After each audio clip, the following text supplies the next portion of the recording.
Have you ever seen a person getting off the last bus of his life, with tears in his eyes, carrying the fear of being abandoned again in that Wild West?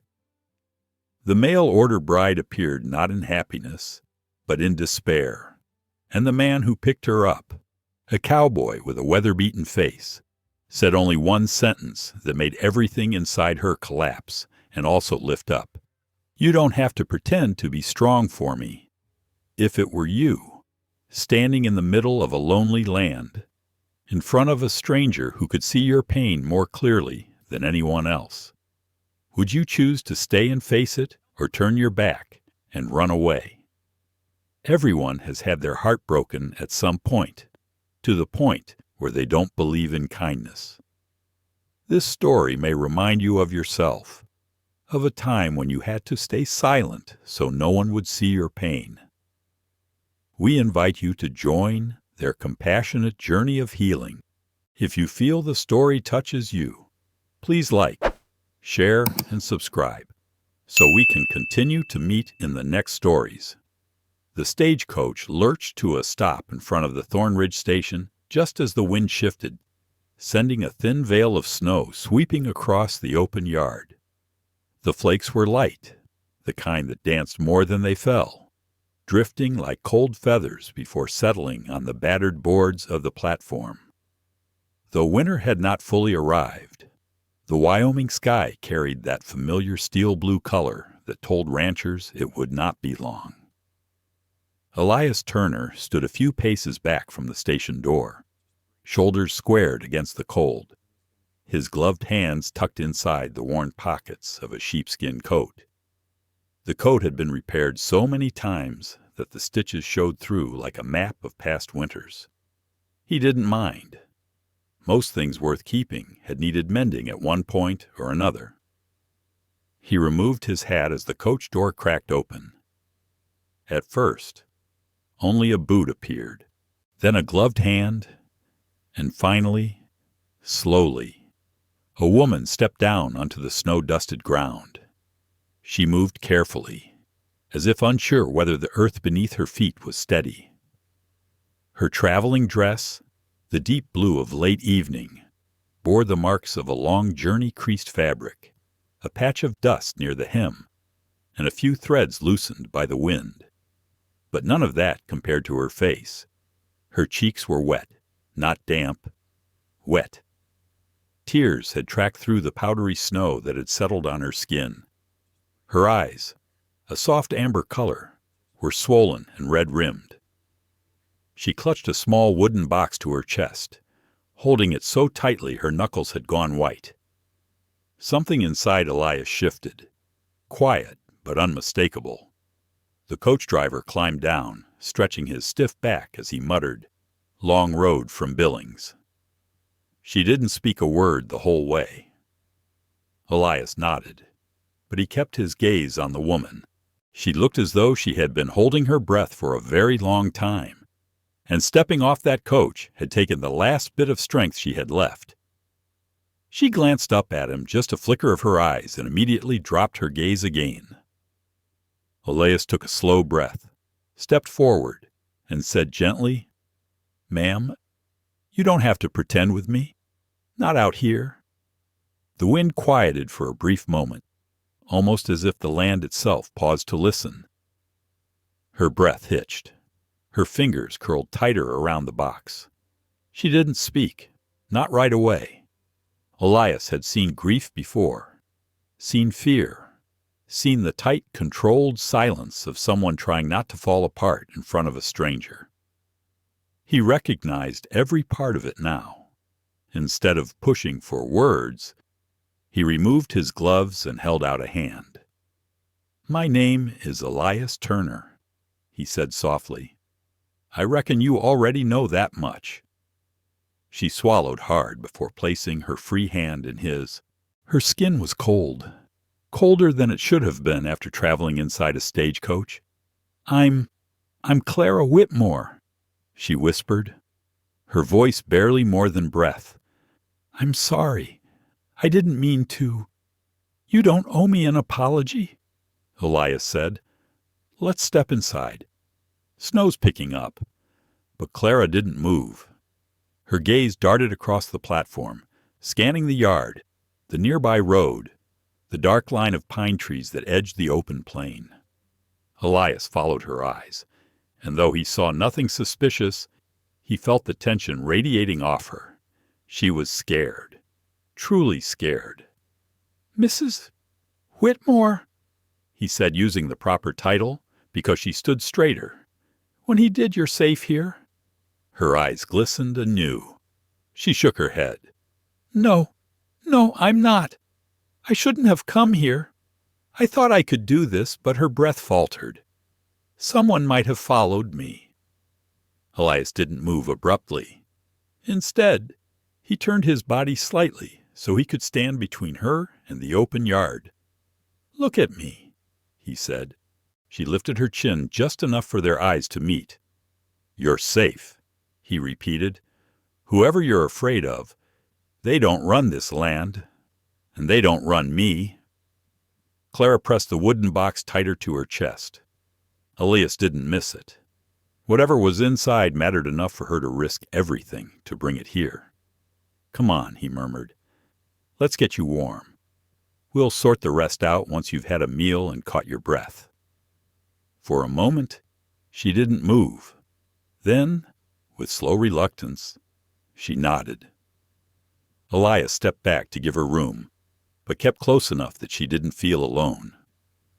He led her across the crunching snow toward his wagon. Each step she took seemed steady at first, but halfway there her knees trembled. Elias reached out, not grabbing, just offering support.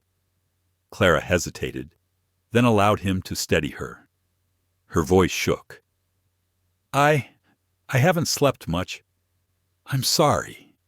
You don't need to apologize for being tired," Elias said. "Or scared. Everyone gets scared." She looked at him again, almost disbelieving. "You're very kind. I'm just a man doing what's right," he answered. They reached the wagon. Elias lifted her box first, placing it carefully near the seat. When he turned back, Clara drew a sharp breath. "Please, be gentle with it. It holds." She stopped. He nodded. "I'll treat it as if it were my own." Clara seemed to relax, just a fraction. He helped her climb up into the seat, then circled around and settled beside her. With a flick of the reins, the horses started forward. The motion was smooth, familiar, almost comforting. Still, Clara kept looking over her shoulder. "Is someone coming after you?" Elias asked quietly. Clara's hands tightened in her lap. I don't know. I can't be certain." She swallowed. "But I couldn't stay where I was. I couldn't stay. After what happened to my brother." Elias didn't speak, but the reins trembled slightly in his grip. She took a shaky breath. "I shouldn't burden you with this. You didn't ask for trouble." "No," he said. "But trouble finds most folks sooner or later. Doesn't mean they deserve to face it alone." Clara looked at him, truly looked at him then. Not like a stranger, not like a man she feared would judge her, but like someone she might trust, even if trust felt dangerous right now. For the next several minutes, neither spoke. The wagon rolled past the outskirts of Thornridge, past weather-beaten fences and snow-capped shrubs. The land stretched on in every direction wide, open, lonely in that way only the West could be. But inside the wagon seat, something else settled, something fragile and newborn, the beginning of understanding. Clara shifted slightly. "Why did you send for a mail-order bride, Mr. Turner?" she asked softly. Elias didn't answer right away. "Because I learned a long time ago that silence fills a house faster than any amount of furniture," he finally said. "And because living alone can turn a man into stone if he lets it." Clara nodded, her breath fogging in the air. "I understand that," she whispered, "more than you know." Elias glanced at her again, Snowflakes caught in her hair, glimmering like frost-white threads. "You don't have to explain tonight," he said. "Tonight, you just need a roof, a meal, and a little peace." Her shoulders trembled. "Peace," she murmured. "I can't remember the last time I felt any." Elias didn't respond with words. Instead, he clicked the reins gently, guiding the horses toward Turner Ranch. The trail ahead was quiet, the snow softening their path, the air filled with the scent of pine and cold earth. Behind them, Thornridge faded into a blur of lantern lights. Ahead of them, something unknown waited. Not danger, not safety, but a crossing of two wounded lives, each carrying secrets, each carrying scars. And for the first time since Clara stepped off the stagecoach in tears, she allowed herself a small, unsteady breath that didn't tremble quite as much. The wagon wheels hummed over the firm ground as Elias guided the horses along the quiet trail leading to his ranch. Clara sat beside him, her posture stiff at first, as though she feared even the air might betray her. But with each passing minute, as the lights of Thornridge shrank behind them and the land opened up like a great silent sea, something inside her eased. Perhaps it was the rhythm of the horses or the steadiness of Elias's presence, but she no longer felt on the edge of collapsing. A thin wash of moonlight pushed through thinning clouds, slicing across the distant ridges and the wide, silver-coated land. Clara watched the horizon, eyes scanning for movement, but the world stayed still. Only the horses breathed. Only the cold air whispered. A wooden gate appeared on the trail ahead, simple but sturdy. Elias reached out, lifted the latch, and guided the wagon through. Clara saw the ranch house soon after, a modest structure with warm yellow lamplight glowing behind its windows. The soft light shimmered through the falling snow, giving the place the quiet look of a refugee built for weary souls. Elias stopped the wagon near the porch. He stepped down first, extended his hand upward, and Clara accepted it.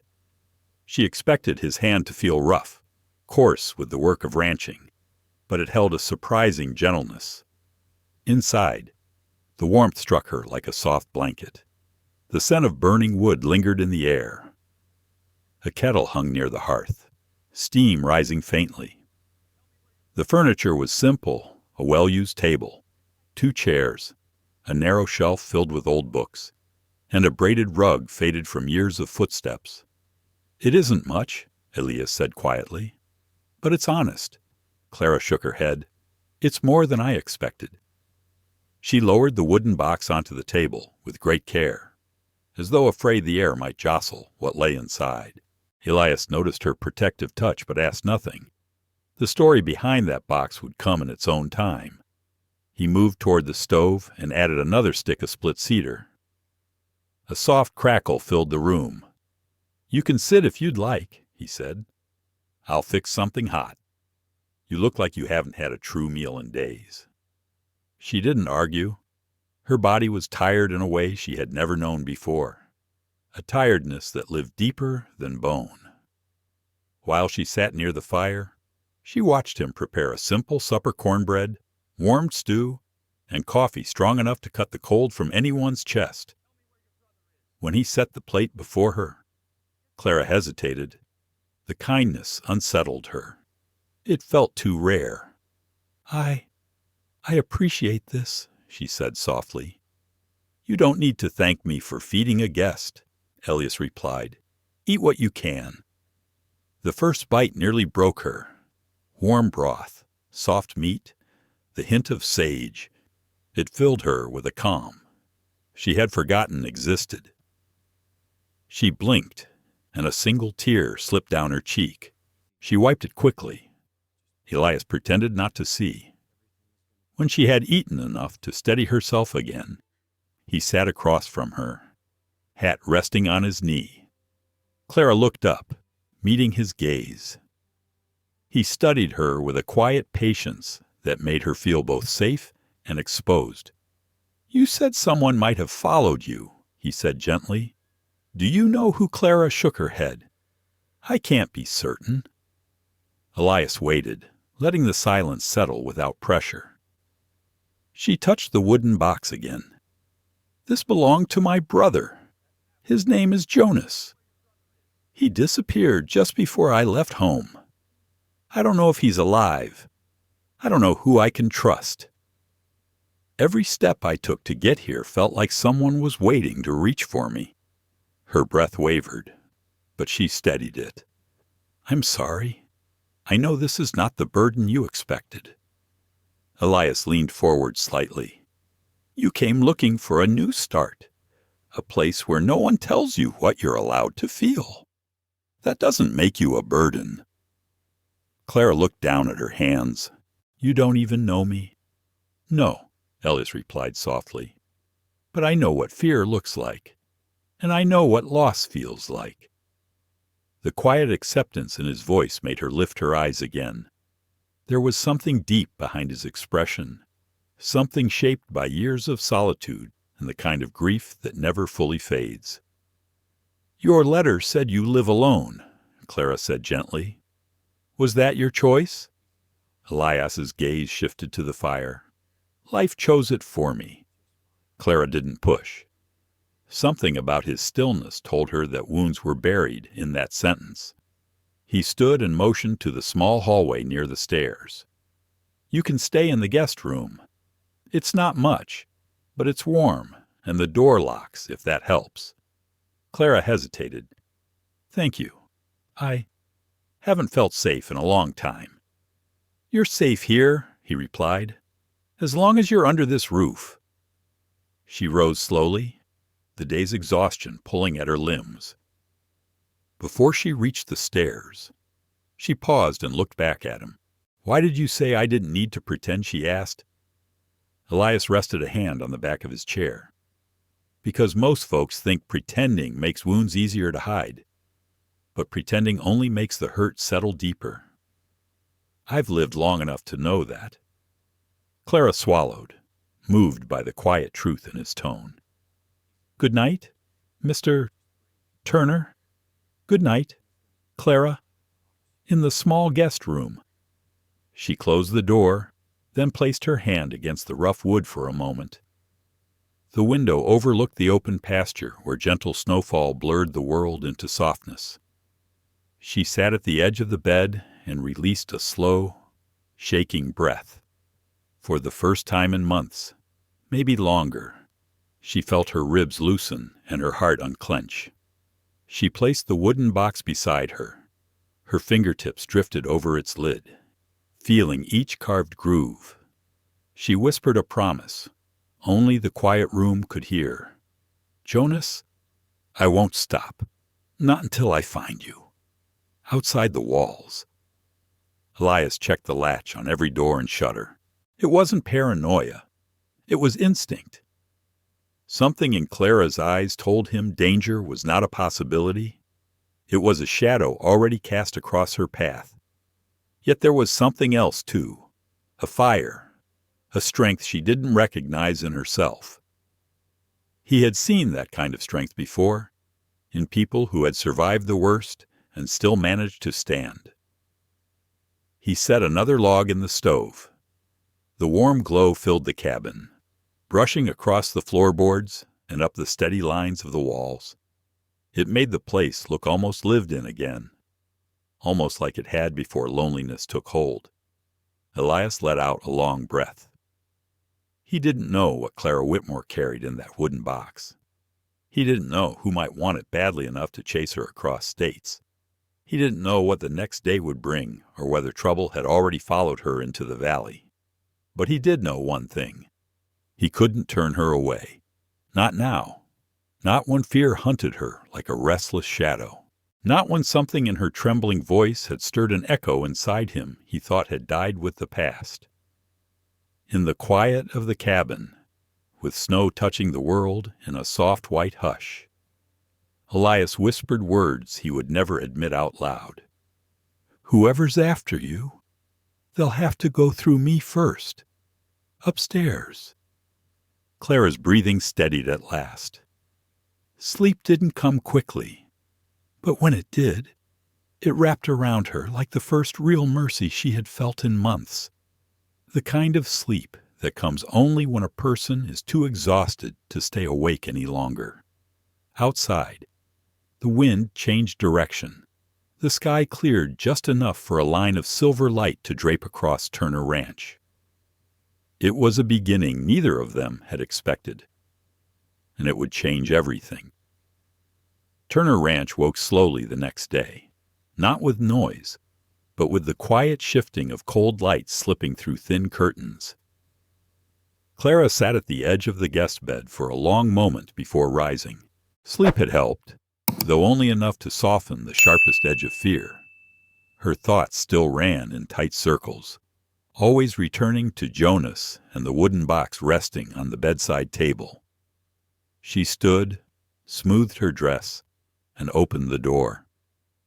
The hall carried a faint scent of cedar and brewed coffee, the kind of aroma that settles into wooden walls after years of living.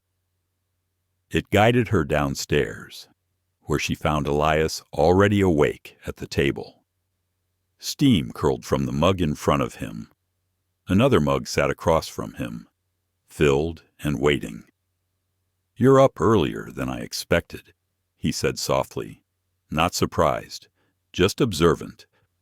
"I couldn't stay in that room any longer," Clara replied. "The quiet made my thoughts too loud." Elias nodded as if he understood that in ways he would never say. "Coffee's on the table. Help steady the day." Clara moved toward the mug. The warmth seeped through her fingers when she lifted it. It grounded her in a small, merciful way. The two shared a silence that felt different from the night before. Not tense, not uncertain, simply calm. Clara's gaze drifted around the room. She noticed how neatly Elias kept things. Books arranged with care, boots lined beside the hearth, tools cleaned and hung precisely on the wall. These small details painted a picture of a man who relied on order not as pride, but as a shield against loneliness. "I can help with chores," she said after finishing her drink. "I don't want to be a burden." "You're not," Elias replied. "But if it helps you settle, I'll show you around." Clara nodded. She needed movement, something to keep her mind from circling the same dark worries. Outside, the air felt crisp enough to wake her from her heaviest thoughts. The snow had thinned overnight, revealing patches of short brown grass beneath. The land seemed endless, stretched across rolling hills and quiet ridges. Elias opened the barn door, and a soft rush of warm hay-scented air washed over them. "These are the horses," he said gently. "Good animals. Steady." Clara approached the nearest stall. A chestnut mare poked her head out, ears flicking forward with curiosity. Something in the animal's calm eyes eased Clara's breath. "She's beautiful," Clara whispered. "That's Maple," Elias said. "She's patient with anyone who's carrying a heavy heart." Clara brushed her palm along Maple's neck. The mare responded with a soft huff of warm air. For a moment, Clara felt her pulse slow. Elias watched from a few steps away. There was something thoughtful behind his gaze. He could see the way Clara used her touch, gentle, hesitant, as if afraid she didn't deserve kindness in return.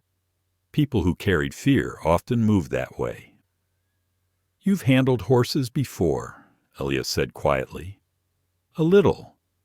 My brother and I would ride during harvest season. It was the only time he ever got away from the heaviness at home." Her voice cracked at the memory. Elias didn't pry. He simply opened another stall door and handed her a bucket of grain. Horses don't judge. They just know when someone's hurting. Clara fed Maple one careful handful at a time. Elias moved beside her to check the tack, adjusting straps with steady fingers. They worked in near silence, yet nothing about it felt strained. Outside the barn, they walked toward a small shed where tools were kept. Clara's steps paused when she noticed a pair of tracks near the fence. They looked fresh, too fresh. What made those, she asked. Elias leaned down, studying them with the eye of someone who knew the land well. Probably a lone coyote. Nothing to worry about. But Clara's shoulders tensed. Fear lived in unexpected places when someone had been running as long as she had. Elias straightened and met her eyes. If it were anything else, I'd know. This land talks if you pay attention. Her breath slowly eased. He continued the tour, pointing out the chicken coop, the well, the open pasture. Everything held the simplicity of a life lived with honest labor, a life untouched by deceit, a life Clara had nearly forgotten could exist. You keep everything so neat, Clara said. Order gives the mind rest. Elias answered. She understood. Too well. Back in the house, Clara gathered the courage to speak again. If you want me to leave, I can go. I don't want danger following me into your home. Elias studied her for a difficult moment. It wasn't her words he focused on, but the way she held herself, as though waiting for disappointment, waiting for someone to turn her away. That isn't my intention, he said. A person in trouble deserves shelter, especially one who's trying to save someone they love. Clara's lips parted slightly, stunned by the simplicity of his compassion. No one had said anything like that to her since Jonas vanished. A faint rumble of wind shook the windows, and Clara flinched. Elias noticed. Clara, he said gently, whoever you're afraid of, they're not here, and they won't get past the ridge without me knowing. You have my word. She stared at him, searching for hesitation. There was none. Elias Turner didn't speak lightly. I want to help around the house, Clara said once she had regained herself. Keeping busy will keep me from thinking too much. Elias nodded. There's a list on the table. Take whatever you feel up to. Most people wouldn't trust a newcomer with work, but Clara sensed Elias wasn't testing her. He was giving her a chance to feel capable again. She swept the floor first. The bristles of the broom moved steadily, each stroke clearing away dust and the remnants of long seasons. She found comfort in the rhythm. After sweeping, she began tidying the shelves. The small task soothed her. By the time she arranged the books in a neat row, she noticed her thoughts felt more anchored. From the doorway, Elias watched quietly, arms folded. He didn't step in, though he had moved behind her after hearing a faint crack in her breath. He stayed back, simply making sure she had room to breathe. You're settling in, he commented. I'm trying, Clara said. Your home feels peaceful. His gaze softened. Peace is earned, sometimes kept alive by routine, sometimes by stubbornness. She smiled faintly at that. Later, she found Elias at the table mending a leather strap. His large hands worked with steady patience. The fire flickered against his profile, casting calm shadows across the room. Clara sat down across from him, feeling the evening's quiet settle like a blanket. You said something last night, she began, about knowing what loss feels like. Elias kept his eyes on the strap, but his jaw tightened slightly. I lost my wife a long time ago. Too long ago to count, some days. Not long enough on others. The simplicity of his confession pierced deeper than she expected. No dramatics, no speeches, just a truth carried with dignity. I'm sorry, Clara whispered. He nodded once. I learned the world doesn't wait for grief to pass. It keeps moving, and a man either moves with it or gets left frozen in place. Clara's heart tightened. She felt more seen than she had in years. Elias set the strap aside, his eyes lifting to hers. You're fighting your own kind of cold. Clara, I can see that. Let yourself rest here. There's no shame in needing time. Time, rest, safety.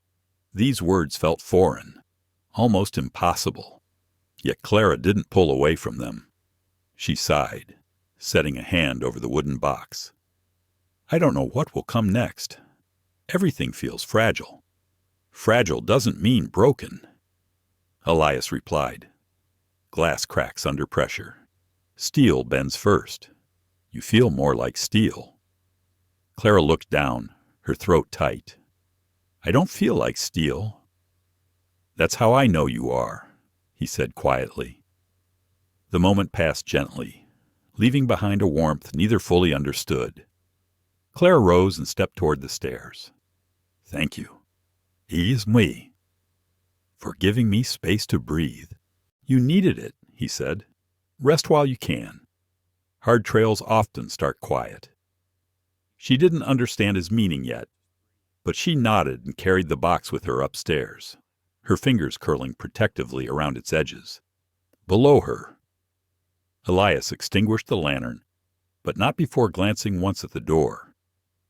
He sensed a storm building somewhere beyond Thornridge, not a storm of weather, a storm of secrets. And something told him Clara was at the center of it. A pale haze settled across the ridges the next day, giving the land a muted, silvery look. Clara stepped onto the porch, her shawl pulled close, letting the quiet seep into her bones. Turner Ranch had a way of breathing slowly, as though the land itself encouraged stillness. Yet beneath that stillness, she sensed a new tension. Elias's words from the night before echoed in her mind. Hard trails often start quiet. Elias came out of the barn with a saddle blanket over his arm. He paused when he saw her on the porch. I was just about to check the pasture, he said. Thought you might want to walk with me, if you feel up to it. Clara nodded. Movement helped. Better than sitting alone with a racing mind. They walked side by side, boots crunching softly on thin frost. The sun stayed low, sending faint orange streaks brushing across the hills. Clara let her eyes travel over the land, noticing each small detail, the crooked fence post, a patch of sagebrush clinging stubbornly to life, the dark line of the ridge rising against the pale sky. There's a stillness to this place, Clara murmured. Some find it comforting, Elias replied. Others find it unsettling. I think I'm both. Elias gave a soft, thoughtful smile. That's fair. They reached the pasture gate. Elias lifted the latch, and Clara followed him inside. The cattle grazed calmly near the far fence. At first glance, nothing seemed unusual. Yet something tugged at Elias's attention. He slowed his steps, eyes narrowing. What is it? Clara asked. Tracks, he said. Fresh ones. Her pulse quickened, but she waited. Elias crouched beside a set of footprints pressed into the damp earth. They were shallow, but clear. Too clear. Clara stepped closer. Those aren't yours. No, he said quietly. And they're not one of the ranch hands either. A chill slid beneath Clara's skin. Could be a rancher passing through, maybe? Elias straightened slowly, but whoever it was came close to the barn, closer than any traveler would without knocking. Clara felt her breath thinning. The world around her dimmed in a way she hated. Her body reacted before her mind fully caught up, warning her of danger she could not yet see. Elias saw the fear in her eyes. Clara, he said gently, don't jump to the darkest conclusion. Footprints don't always mean trouble. She tried to slow her breath, tried not to let panic shape her thoughts. But the memory of unfamiliar footsteps behind her months ago rose again. Uninvited. I don't want to bring danger to your home, she whispered. If someone is following me. You're not alone here, Elias said. his voice low and steady. "And I'd rather face danger with you than send you off to face it alone." She looked at him then, truly looked. There was no hesitation, no empty promises, just a kind of strength born from loss and rebuilt through quiet determination. He turned back toward the ridge, studying the line of the horizon. "Let's walk the fence," he suggested. "If someone crossed onto the land, we'll see where—" They followed the fence line for several minutes.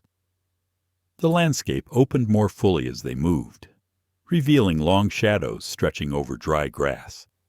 When they reached a narrow break between two hills, Clara felt something shift in the air. Elias stopped again. This time he didn't crouch down. He simply stared at the ground. Two sets of prints, coming from opposite directions, stopped within several feet of each other. One set was smaller, the other, heavier, angled sharply back toward the ridge. Clara swallowed hard. "It looks like whoever was here met someone else. That's what worries me," Elias admitted. Their eyes met. A silent understanding formed in the space between them. This wasn't a passing wanderer. Someone had come with intention, and someone else had answered. Elias lifted his gaze to the ridge again, studying its high slope. If someone was watching the ranch last night, they would have done it from up there. Clara stepped closer to him without realizing it. "You think they were watching the house? I think it's possible." The fear she had tried to escape since her brother vanished flared inside her again. She wrapped one arm across her chest, holding herself steady. "Clara." Elias spoke her name with steady calm. "Look at me." She lifted her eyes. "You're not going anywhere," he said. "Not by force, not from fear, not because someone wants what you carry. You're safe here, and I'll see to it that you stay that way." The firmness in his voice steadied her more effectively than any comforting words. There was nothing dramatic about him, nothing loud or boastful. His certainty came from someplace real. They circled back toward the barn. Clara walked slower now. Her mind tangled between fear and the strange reassurance she felt in Elias's presence. Something about him seemed anchored, as though nothing could truly shake him. She found herself drawing strength from that. Before they reached the barn, Elias paused again. This time, he pointed to the side of the building. "Look there!" The wooden wall bore a faint scrape, as though someone brushed against it, far too high for an animal. Clara's throat tightened. Who would do that? She asked. Someone who was close enough to listen. Elias answered. Her breath caught. The thought of a stranger standing just feet from the place she slept made her chest constrict. Elias touched her shoulder lightly, a grounding gesture. "Come inside. Let's talk where walls can't listen." In the house, the fire had burned low, but the room held a gentle warmth that contrasted with the tension pressing on both of them. Elias set a kettle on the stove, letting the sound of rising heat fill the silence. Clara sat at the table with her hands intertwined. Knuckles pale, she held the wooden box in her lap, not entirely aware she had carried it downstairs. Elias sat opposite her. "You don't have to tell me everything," he said, "but if there's something that can help me keep you safe, now's the time to speak it." Clara closed her eyes and exhaled slowly. "My brother Jonas disappeared while trying to expose something." She hesitated. "He left me this box the night before he vanished. He said it held proof of wrongdoing. He told me to run and not tell anyone where I was going." Elias listened without interruption. "And you think the men who want the box are still hunting for it?" he said when she finished. "I know they are," Clara whispered. "I saw one of them near the rail station 2 months ago. He didn't see me, but I recognized his coat." Jonas once described him as the man who asked too many questions. Elias leaned back slowly, considering, if they know you're somewhere in this region, they might test ranches until they find you. Clara looked at him, guilt flickering in her eyes. That's why I should go. Before you get pulled into this. Elias shook his head. Clara, listen close. His voice was low but resolute. You don't walk into danger alone. Not when I can do something about it. A thick emotion rose in her throat. Why are you willing to help me? You hardly know me. Elias's gaze traveled briefly to the fire before returning to her. Because I know what it feels like to lose someone you love and have no one believe you. I know what it feels like to carry fear until your hands shake from the weight of it. He paused. And I know what it means to need a place to stop running. Clara's eyes glistened. She looked away, touched by the unspoken grief behind his words. Elias, she whispered, what if helping me brings back the kind of pain you've tried to forget? He held her gaze unflinchingly. Pain doesn't disappear just because you hide from it. Sometimes facing something new is the only way to quiet the old ghosts. A quiet knock startled both of them. 3 soft taps, then silence. Clara froze. Elias's expression sharpened instantly. He stood slowly, every movement controlled, as though any sudden sound might provoke whoever waited outside. He walked to the door, his hand brushing the handle but not turning it. His voice lowered to a calm whisper. Stay behind me. Clara rose without breathing, clutching the wooden box tightly. Elias opened the door a few inches. A gust of wind swept inside. No one stood on the porch. Only a small folded note lay on the wooden boards. Elias bent slowly, lifted it, unfolded it, and read in silence. Clara's voice trembled. What does it say? Elias held her eyes. They know you're here. The note lay on the table between them, its edges fluttering slightly from the draft slipping through the doorway. Clara stared at the few words written in rough pencil. Nothing more than a warning, yet the weight of it pressed down like a stone on her chest. Elias watched her closely. He could see the fear returning, creeping back into her shoulders, gathering in her breath. We don't know who left it, he said slowly. Could be someone passing through trying to stir trouble. Clara shook her head. No, that handwriting looks rushed, but familiar. Jonas once showed me records he found. One of the men he suspected wrote exactly like this. Fast, crooked, as if trying to hide what he really is. Elias folded the paper again with deliberate calm. Then Thornridge might hold answers. Or trouble? She met his eyes. You think we should go into town. I think we need to know more. Sitting here waiting for someone to act isn't smart. Besides, I know the sheriff. He's got sense. Might have seen strangers asking questions. Clara hesitated. If someone's watching the ranch, they'll see us leave. Good, Elias said. Sometimes showing movement flushes shadows out from hiding. The confidence in his tone steadied her more than she expected. Still, fear clung to her ribs. She had run for months. She didn't know how to stop running. Elias, though, moved with a certainty she didn't possess. He didn't rush. He didn't panic.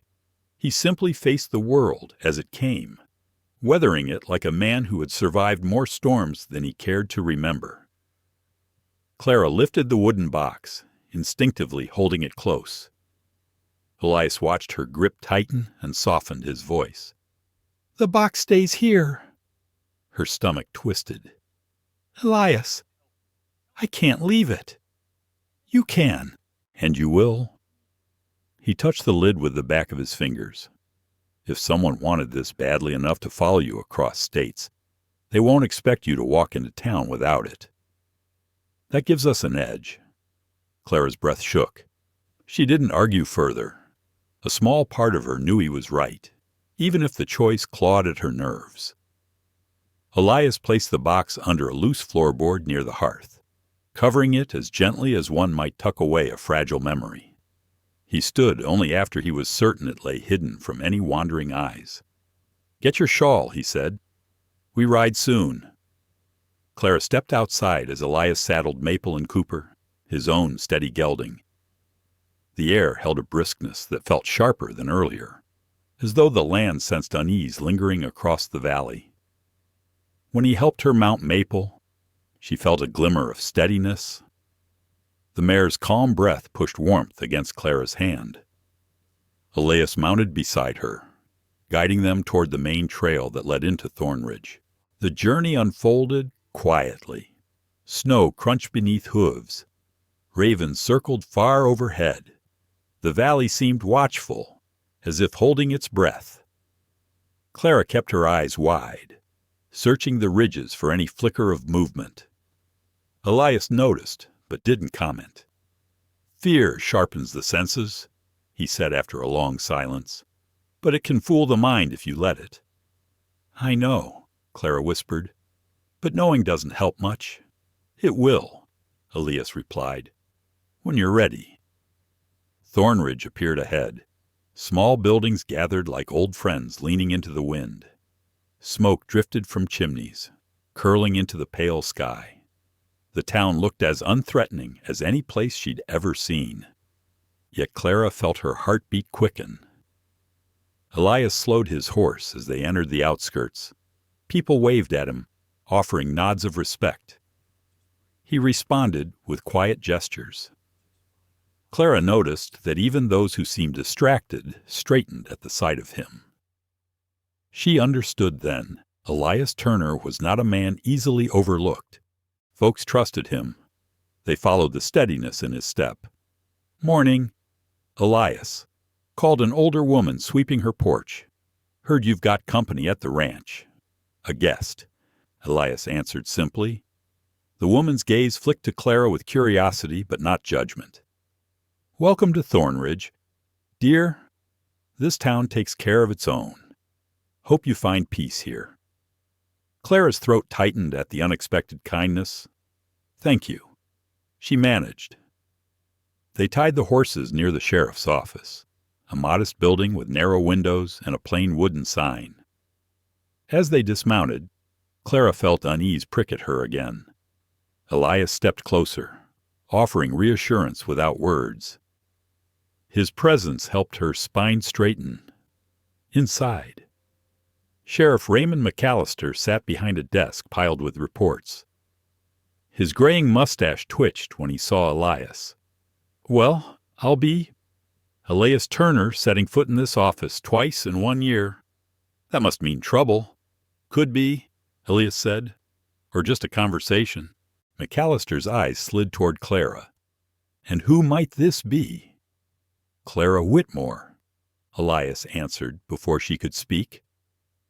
"She's staying at the ranch." The sheriff studied her with the careful attention of someone used to reading people. "You look like someone carrying too much on your shoulders." Clara swallowed. "I'm looking for information about strangers passing through. Anyone asking about me or my brother." McAllister leaned back. "I've had reports from a few ranchers north of here. Said 2 men were riding the ridgeline after dark. Not local. Didn't come into town. Didn't introduce themselves. Just watched." Clara felt a coldness ripple through her. "Any sign of their horses?" Elias asked. "Not close enough to track. But one ranch hand said one of them wore a coat with a tear on the right sleeve. Looked like old gunpowder scorch." Clara jerked slightly. "Jonas told me about him. Said the man favored his right hand, but the sleeve hung loose." Elias exchanged a glance with the sheriff. "Sounds like someone has business here." McAllister nodded slowly. "Elias, I'd keep your rifle loaded. And miss, if you're tied to whatever trouble these men bring, Thornridge will stand by you." We don't tolerate intimidation around here." Clara's voice trembled. "Thank you. Truly." She meant it. For the first time in months, she felt the faintest whisper of protection, not just from Elias, but from a whole community that didn't yet know her story. After leaving the office, Elias suggested walking toward the general store. Clara agreed, though her mind churned with worry. Elias walked beside her with quiet steadiness, as though his presence alone could anchor her spiraling thoughts.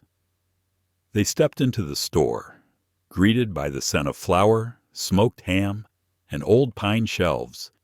Mr. Hartwell, the storekeeper, looked up with a friendly nod. "Elias?" and a new face.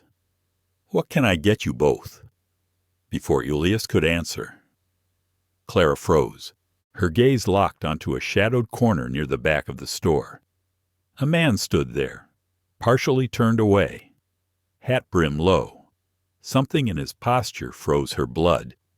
Elias noticed instantly. Clara. She didn't speak. She couldn't. Her breath hitched, sharp and shallow. The man shifted, just enough for her to see the tear in his right sleeve.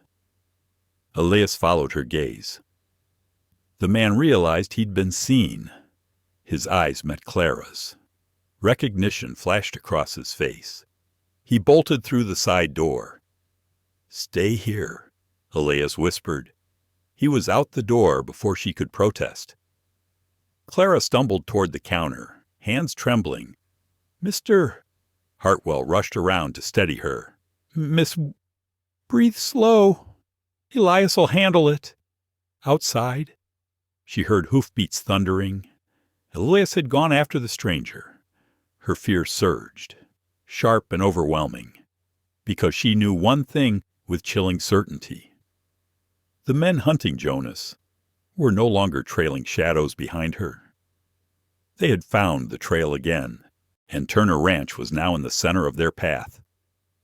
The store's door rattled as Elias disappeared through it, the echo carrying into the narrow street like a warning. Clara stood frozen, her breath trapped somewhere between her ribs and her throat. "Mr. Hartwell kept a steadying hand lightly on her arm, but she barely felt it. Every sound outside felt amplified. The scrape of boots on dirt, the distant shout of a ranch hand, the sharp rhythm of hooves cutting hard through the cold air. Elias was chasing a man Clara had feared for months, a man who once threatened her brother, a man who had now looked her in the eye.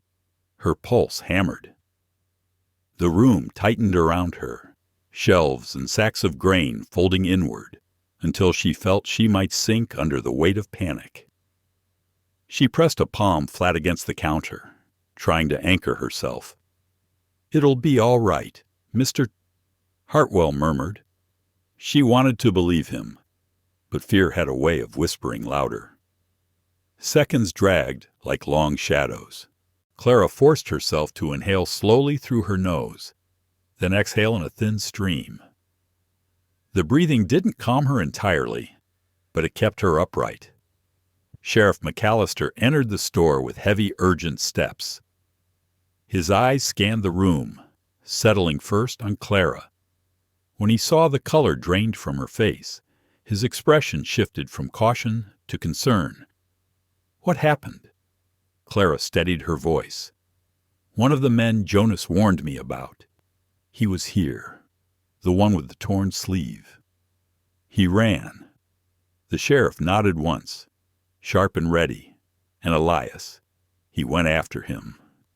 McAllister didn't hesitate. "I'll take the south path.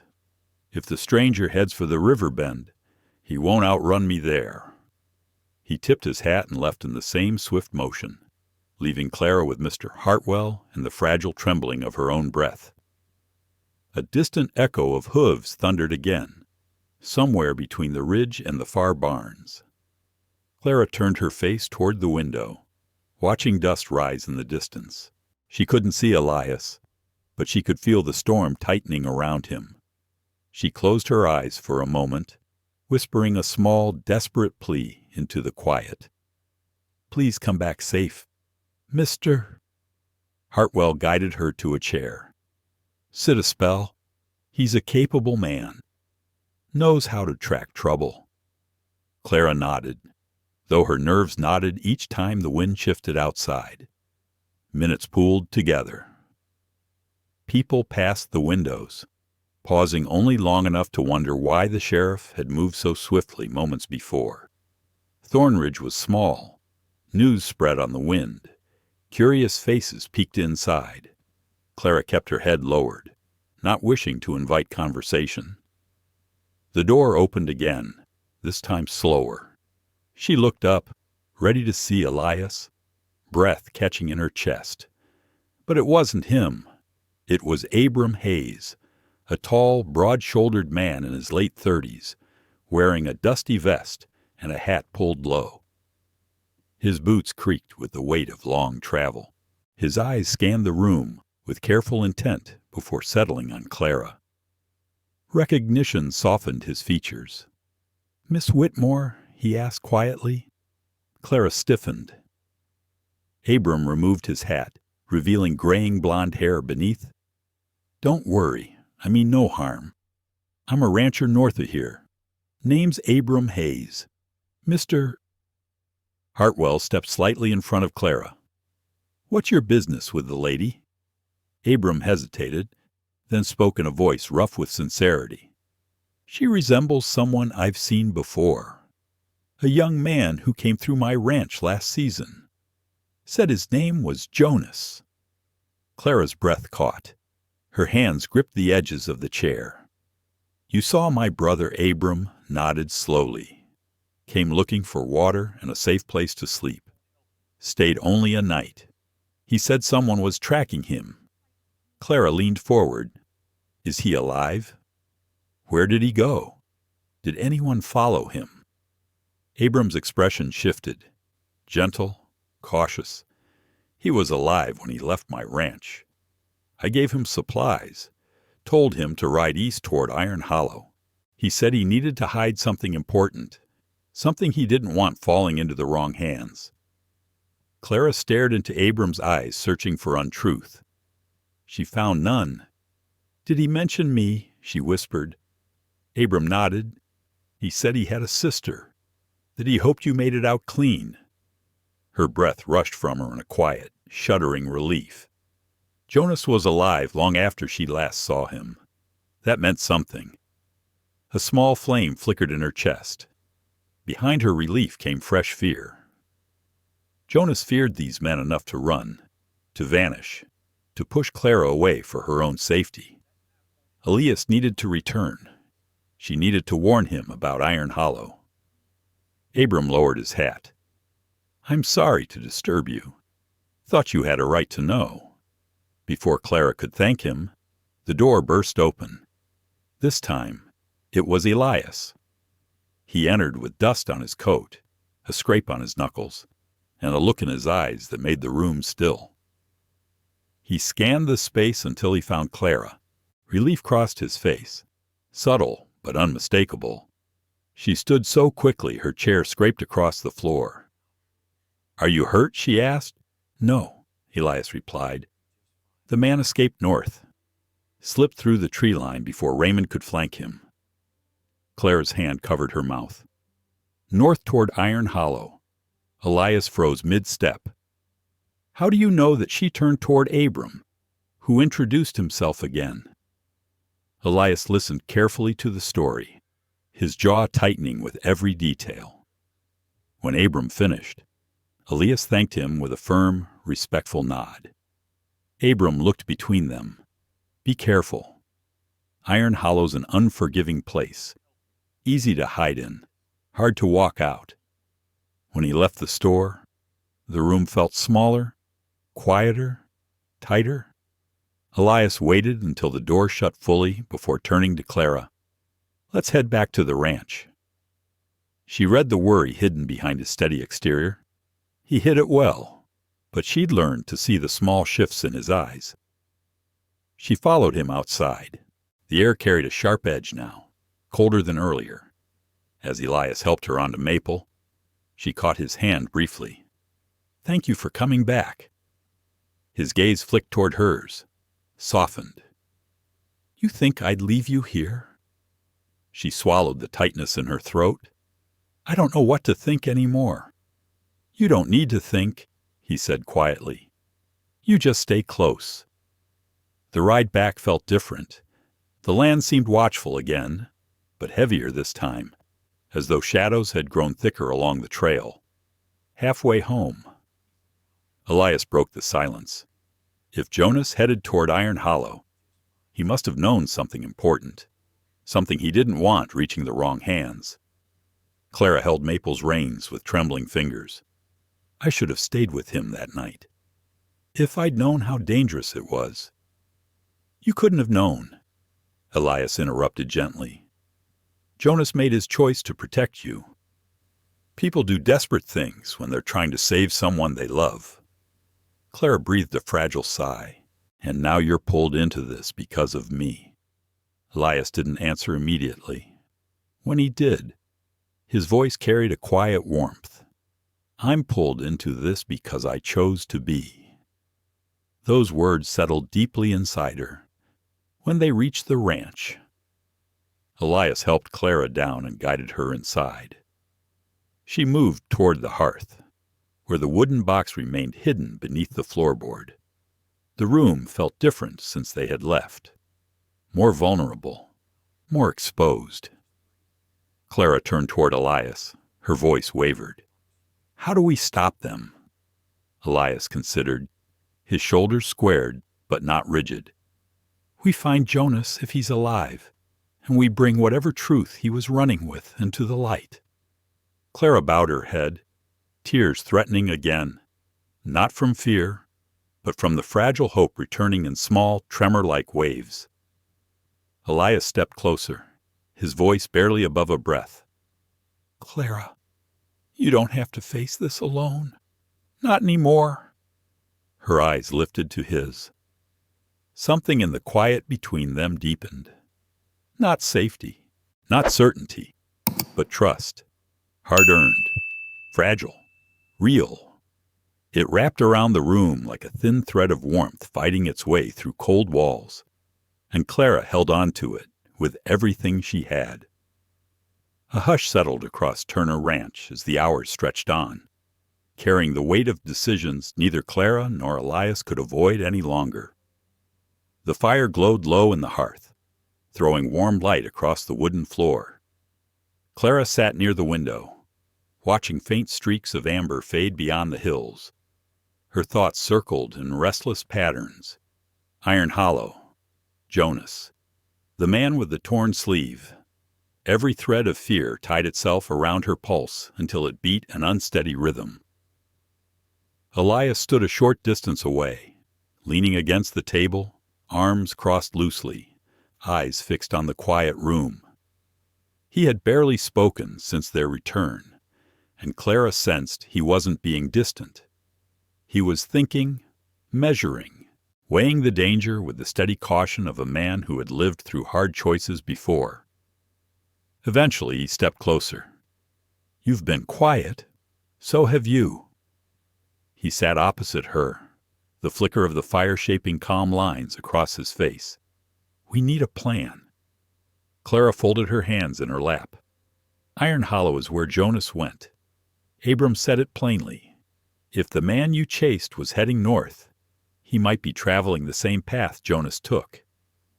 Elias nodded slowly. "It lines up.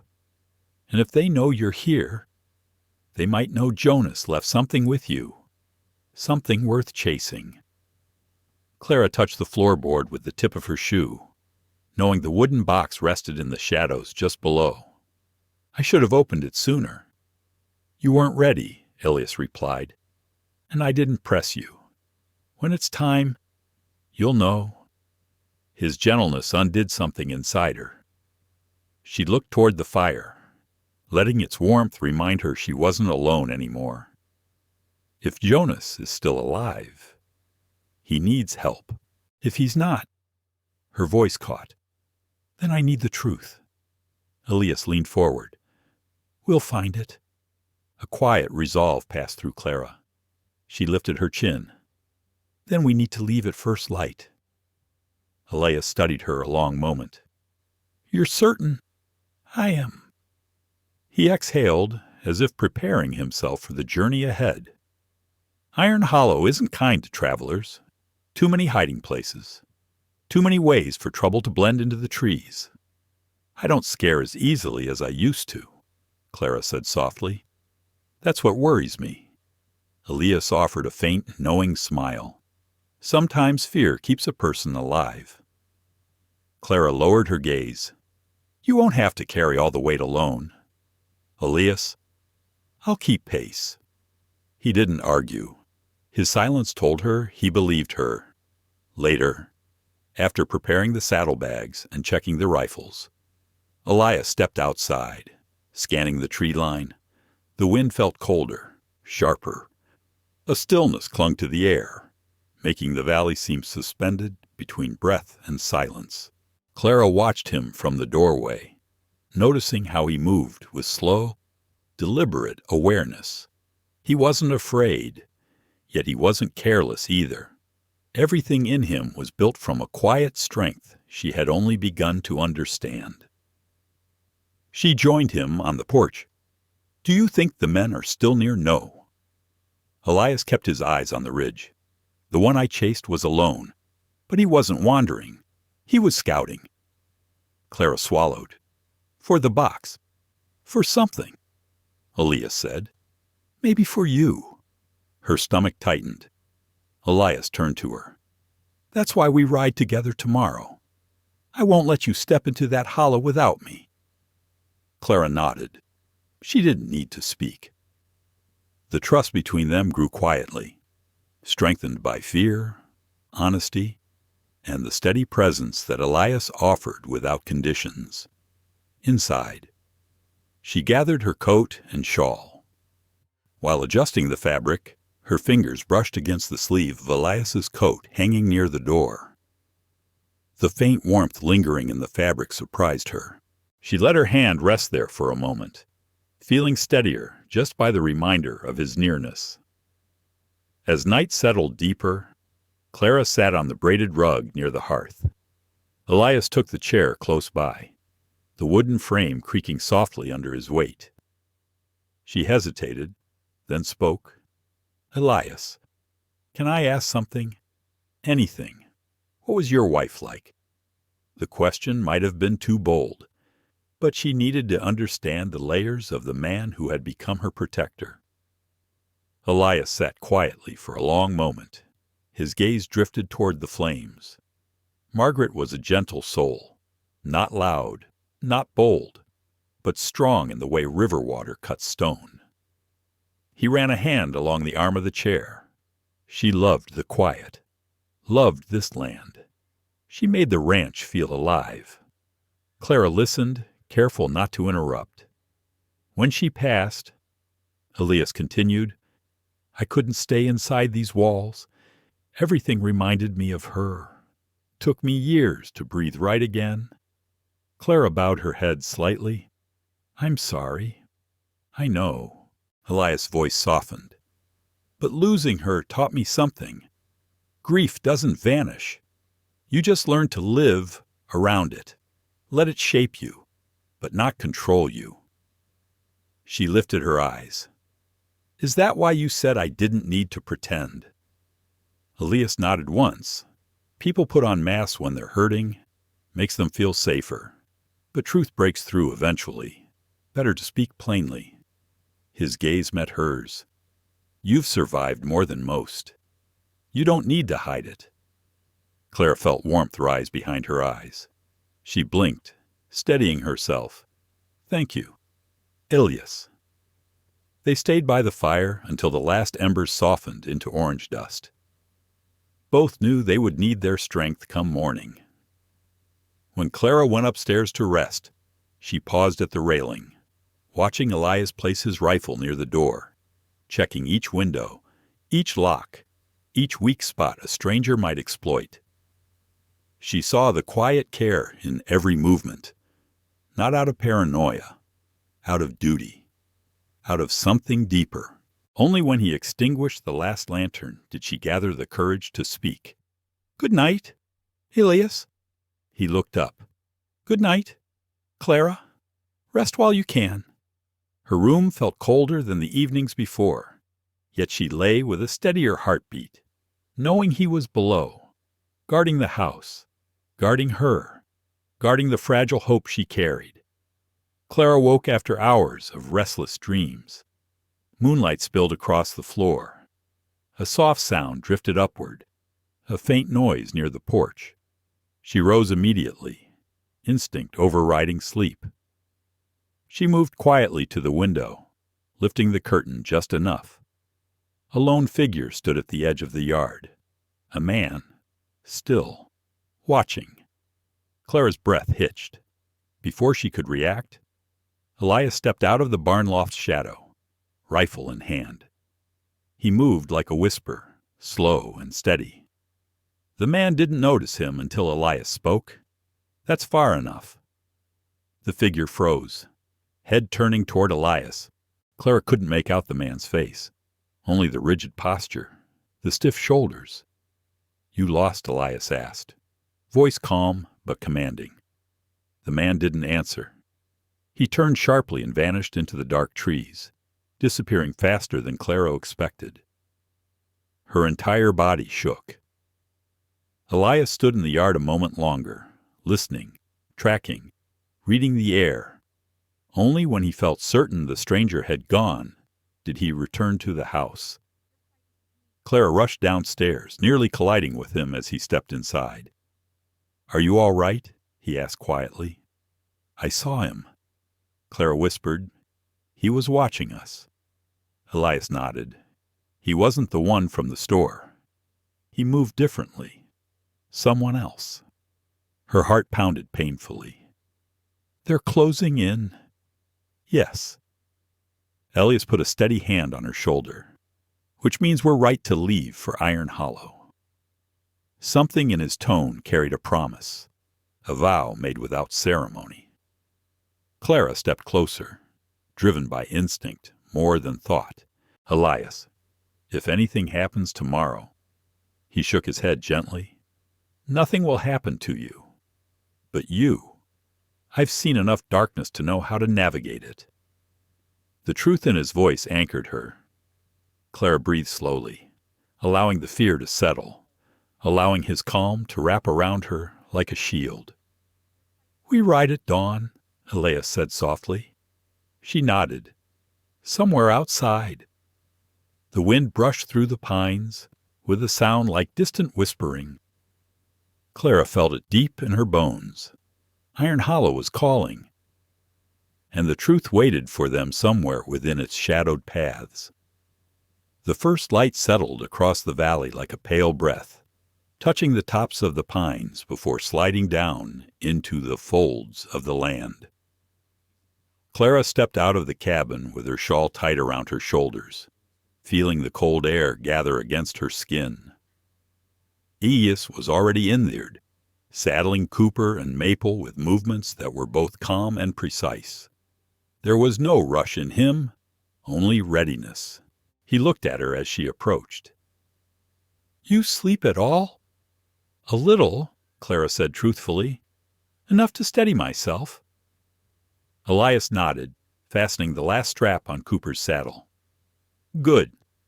Iron Hollow isn't forgiving. You'll need your strength." Clara lifted her foot into Maple's stirrup and mounted. The mare shifted beneath her, warm and steady. For a brief moment, Clara rested her hand on the mare's neck, grounding herself.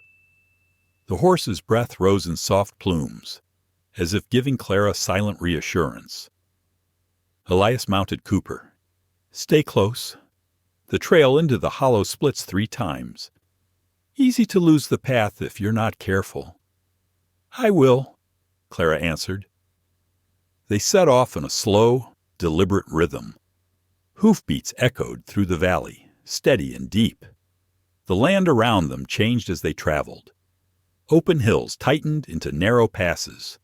Pines grew taller, closing overhead in uneven arches. The air cooled further, filled with the scent of resin and distant water. Clara glanced at Elias often.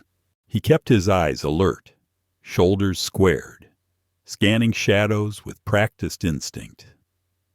Something in his posture eased her own fear. She felt safer following his lead, safer than she had felt in months. After nearly an hour, the path narrowed and dipped between two stone ridges. Elias slowed. "We're entering Iron Hollow." Clara felt the land shift. The quiet deepened. Even the birds seemed reluctant to speak in this place. She tugged her shawl closer, shivering not from the cold, but from the weight of what waited ahead. The hollow opened into a long valley lined with old pines. Their trunks leaned inward, branches twisted from years of wind carving through the gorge. A faint echo traveled through the trees, the kind of sound that made every breath feel louder than it should. As they rode deeper, Clara felt a tug in her chest, a strange familiarity. Jonas had passed through here. She could almost sense the remnants of his fear clinging to the bark and soil. Elias stopped suddenly, lifting a hand. Clara halted Maple beside him. There were tracks, fresh ones, horse tracks, riding fast, boot prints beside them, pacing, waiting. Clara's pulse spiked. "Do you think he came here?" "The man from Thornridge." "Maybe," Elias murmured. "Someone was here not long ago." They dismounted, leading the horses forward on foot. The ground dipped into a clearing where a fallen tree lay across the middle, broken at the center as if something heavy had struck it. Elias crouched beside the cracked wood, pressing his hand into the splintered trunk. "Gunpowder residue," he said quietly. Clara's breath thinned. "He fired a shot here." "Possibly at someone," Elias replied, "or to send a message." Clara scanned the ground. Her eyes caught a scrap of fabric snagged on a low branch, a gray fiber, frayed and weathered. Her heart lurched when she recognized the texture. Jonas's coat had been made from the same rough wool. She picked up the scrap, trembling. He was here. Elias stood slowly, and he wasn't alone. Clara closed her fist around the fabric. Her voice cracked. "Elias, if they hurt him—" "We don't know that," Elias said firmly. "What we do know is that he left signs. People who don't want to be found don't leave signs. Jonas wanted you to follow." Clara inhaled shakily. "He always believed the truth was worth fighting for." "And you're fighting now," Elias said, "for him, for what he carried, for what he believed you could protect." They pressed deeper into the hollow. The trees grew denser, their shadows overlapping in long layers. The sound of water trickled faintly ahead. Elias moved toward the sound, guiding Clara around a steep bend. A small creek ran through the hollow, its water thin but clear. Something glimmered near the bank. Clara moved closer, her breath catching in her chest. It was a tin cup. Jonas's cup. She knelt, touching it with trembling fingers. It was cold, but intact. No rust. Not long abandoned. "He was alive recently," Clara whispered. "Or someone wanted you to think that," Elias said softly. "But I'll take the hopeful version." Clara stared at the cup. "He wouldn't leave it unless he had to." Elias placed a hand on her shoulder. "He had a reason. We keep moving." They reached the far end of the hollow where the trees thinned, and the land rose sharply into a rocky ridge. Elias scanned the slope, narrowing his eyes. "There's a cave up there," he said.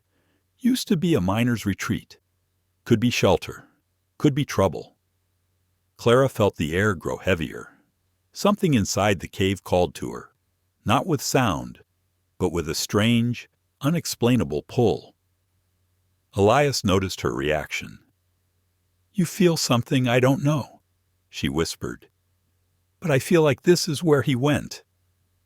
Elias nodded. "Stay behind me." They tied Maple and Cooper to a low branch before climbing the rocky incline. The path grew narrow, making each step deliberate. Elias reached the cave first. He paused at the entrance, listening. Nothing, only the hollow, soft, whispering wind. He motioned Clara forward. Inside, the cave was dim, lit only by thin shafts of light slipping between cracked stone. The scent of damp earth filled the tight space. Clara stepped carefully beside Elias, her heart pounding enough to mimic footsteps. Something lay near the far wall, a small leather journal. Clara froze. Elias knelt first, examining it before handing it to her. Clara held the journal as if lifting a fragile piece of her own heart. She recognized the handwriting on the cover. Jonas Whitmore. Her fingers shook as she opened the cover. Several pages had been ripped out. Others were scribbled with frantic notes. Elias leaned close as she read. Names, dates, shipments. A ledger of corruption tied to a group of wealthy traders who ran goods across Montana and Wyoming. Men with influence, men with money, men with reason to silence Jonas. Clara felt her breath shake. This is what he died for. We don't know he's dead, Elias reminded her gently. She clutched the journal close. Why would he leave this behind? Elias' jaw tightened. Either he was forced to run before he could grab it, or he wanted someone to find it. Clara turned toward the cave entrance, her heart twisting. Elias. He stood slowly. There, at the cave's opening, stood the man with the torn sleeve, breathing hard, face pale with fury, gun drawn. You should have stayed gone. Clara. He snarled. Jonas didn't learn, and neither did you. Elias moved before Clara could think, stepping in front of her with a calmness that defied the danger in front of them. You point that gun at her, Elias said evenly. You answer to me. The man sneered. You don't know what you're protecting. Cowboy. I don't need to, Elias replied. I only need to protect her. The man lifted the gun. Clara grabbed Elias's arm without thinking, but before the man could fire, a voice echoed from the trees outside the cave. Drop it. Sheriff McAllister. He'd tracked them, followed the trail, known where they were headed. The man hesitated, eyes flicking between Elias and the sheriff's silhouette beyond the cave. Elias stepped forward. Last chance. The man's arm trembled. He dropped the gun. McAllister rushed in. The man was handcuffed within seconds. Clara collapsed to her knees, clutching Jonas's journal to her chest. Relief rushed through her in slow, overwhelming waves. Elias knelt beside her. You're safe. Clara looked up at him, tears forming. Elias, thank you. You don't thank someone for standing between you and danger, he said softly. Not when it's the only place they're willing to stand. She felt the truth of that settle deep inside her. Outside the cave, the wind shifted, carrying away the last echo of fear that had followed Clara for months. Turner Ranch waited beyond the ridge, holding the promise of something Clara finally understood. Not just safety, not just rest, home. The story of Elias and Clara reminds us that people heal not with time, but with kindness at the right time. When one person is brave enough to reach out, and another is brave enough to hold, wounds that seem incurable begin to heal. At any age, hearts can find new peace. Trust can be rebuilt, however slowly, as long as there is sincerity. And sometimes, the greatest strength lies not in hiding the pain, but in daring to admit I have suffered too much, and I wish for a chance to start again. For those who have lost and suffered in silence, This story reminds us that life still has gentle hands to lean on and peaceful lands to live again. I hope you find in this story the comfort your heart has been longing for. Thank you for taking the time to follow this heartwarming story. If you feel the same, please like, share, and subscribe to the channel. Your support is the biggest motivation for us to continue bringing profound and emotional stories. See you again in the next journeys.